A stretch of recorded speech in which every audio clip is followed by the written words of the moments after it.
조갑제 TV 시청자 여러분 안녕하십니까. 2022년 2월 9일 오후 5시 19분입니다. 더불어민주당 이재명 대통령 후보의 부인 김혜경 씨가 오늘 오후 5시 여의도 민주당사에서 기자회견을 열고 사과를 했습니다. 공무원에 대한 불법 심부름시키기, 법인카드 사적 유용 의혹 등에 대하여 사과한다고 알려졌는데 실제로 그렇게 딱 부러지게 사과하지 않고 총괄적으로 그냥 사과를 했습니다. 그래서 이게 구체적으로 어떤 사안에 대한 사과냐 하는 것은 불명확합니다. 이렇게 이야기를 했습니다. 선거 후에라도 끝까지 책임을 지겠다. 언론에 보도되고 있는 배모 사무관은 오랫동안 인연을 맺어온 사람이다. 오랜 인연이다 보니 때로는 여러 도움을 받았다. 공직자의 배우자로서 모든 점에 조심해야 하고 공과 사의 구분을 분명히 해야 했는데 제가 많이 부족했다. 국민 여러분께 특히 제보자 당사자께 진심으로 사과드린다. 제가 져야 할 책임은 마땅히 지겠다. 수사와 감사를 통해 진실이 밝혀질 수 있도록 최선 다하겠다. 선거 후에라도 제기된 의혹에 대해 성실하게 설명드리고 끝까지 책임을 질 것이다. 뭐 이런 내용인데 그 전문이 짧으니까 뜻이 제가 읽어드리겠습니다. 이재명 후보 배우자 김혜경입니다. 저의 부족함으로 생긴 일들에 대해 국민 여러분께 다시 한번 죄송하다는 말씀을 드립니다. 언론에 보도되고 있는 배모 사무관은 오랜 동안 인연을 맺어온 사람입니다. 오랜 인연이다 보니 때로는 여러 도움을 받았습니다. 공직자의 배우자로서 모든 점에 조심해야 하고 공과 사의 구분을 분명히 해야 했는데 제가 많이 부족했습니다. 국민 여러분께 특히 제보자 당사자께 진심으로 사과드립니다. 대선 후보의 배우자로서 많은 분들을 만날 수 있었습니다. 그분들에게 작은 희망이라도 드려야 하는데 오히려 근심을 드리게 되었습니다. 제가 져야 할 책임은 마땅히 지겠습니다. 수사와 감사를 통해 진실이 밝혀질 수 있도록 최선을 다하겠습니다. 선거 후에라도 제기된 의혹에 대해 성실하게 설명드리고 끝까지 책임을 질 것입니다. 모두 제 불찰이고 부족함의 결과입니다. 앞으로 더 조심하고 더 경계하겠습니다. 거듭 죄송합니다. 그 뒤에 기자들의 질문이 있었는데 제일 문제가 되고 있는 경기도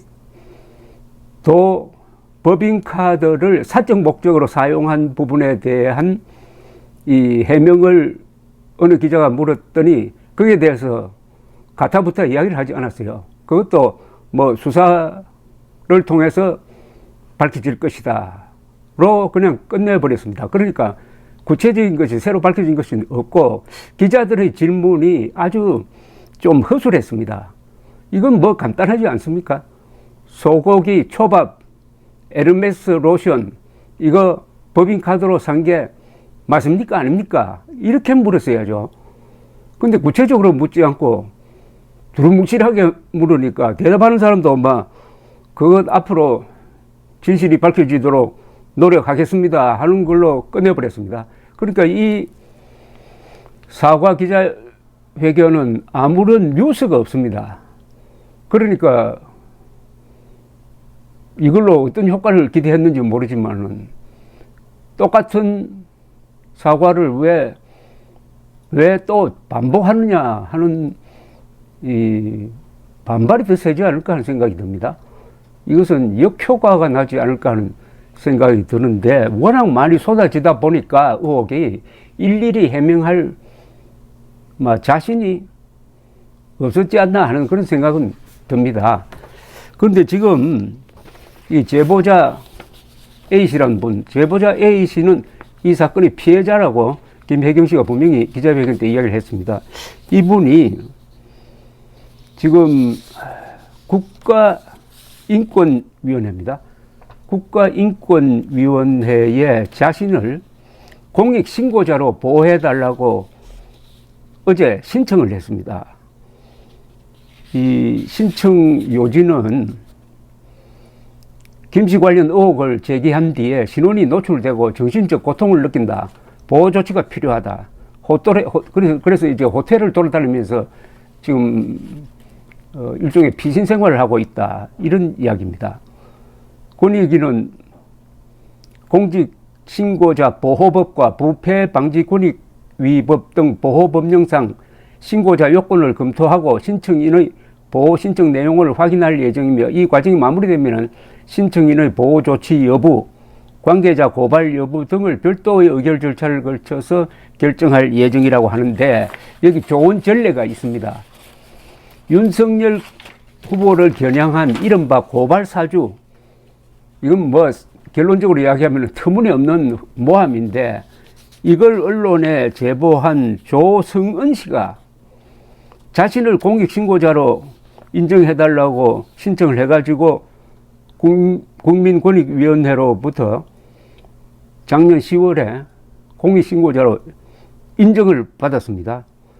그때 권익위는 보도자료에서 이렇게 이야기를 했어요. 신고자는 주소 노출, SNS 협박, 온라인상 폭언 등 신변상 위협을 받고 있다는 이유로 권익위에 신변보호 조치를 신청했다. 내부 검토에서 법률상 규정된 공익신고자 요건을 갖춘 것으로 확인됐다. 라고 했습니다.